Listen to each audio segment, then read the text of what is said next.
I'm thanking those who gave me this moment to address myself to my fellow victims and survivors of 1972 Hutu genocide in Burundi.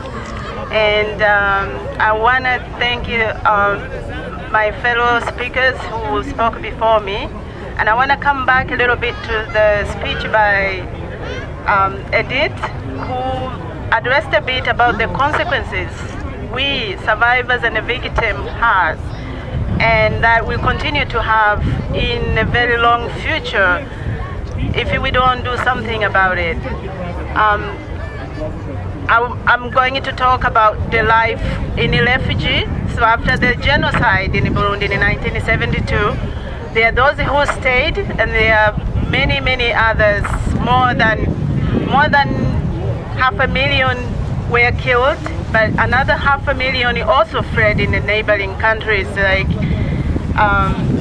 Congo, like Tanzania, like Rwanda, and life was extremely, extremely hard. You can imagine the provider, who is the father or the brother, is taken away, and the mother, who was only staying home to look after children, is left alone and thrown in a refugee camp with nothing at all to depend on.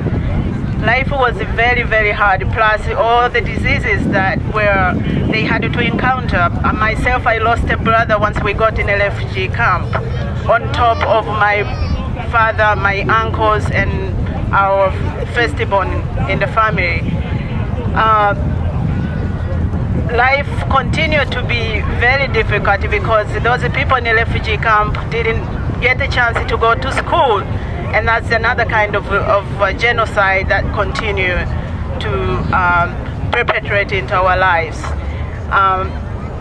It's going to be very hard to do justice with all those problems that people have suffered. I don't know how we're going to bring justice to someone whose life has completely been destroyed. He never had a chance to build their life at all. They just live by, hand to mouth. That's all they can depend on from generation to generation. We are on the third generation now with the same situation. People don't realize that there are people who are still refugees today, 44 years after. So it's very important for this collective to scream loud, to be heard by the government of Burundi, to recognize this genocide, to be heard by the government of Canada to support our demand in Burundi or from UN. I know the government here has done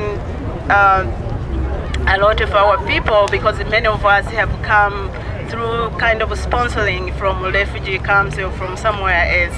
And we continue to ask them to continue to support us, in this case by supporting our government in Burundi, encouraging them to pronounce this as a genocide, because it is, as been described by international descriptions. So there are a lot of problems and suffering psychologically people have gone through that we need to help among ourselves. We need to be able to speak out and let it go, because we've been infringed of this injustice for a very long time,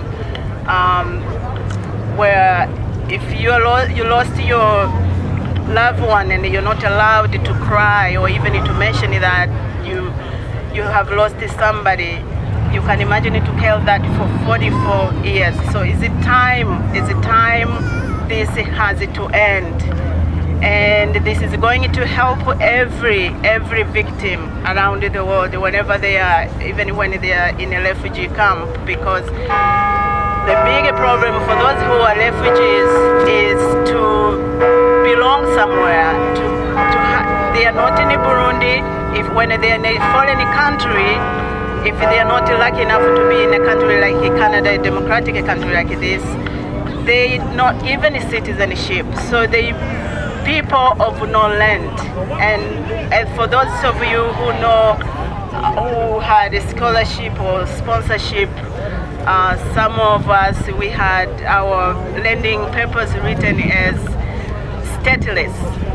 And imagine to live that way for 44 years and more. So please continue to do the hard work you're doing. We are helping ourselves, but we are helping so many other people that are going to heal. They are going to start to live. They are going to start their life for the first time. Some of them are already very old, but at least by doing this, we can help their children and their grandchildren and the next generation to come. Thank you.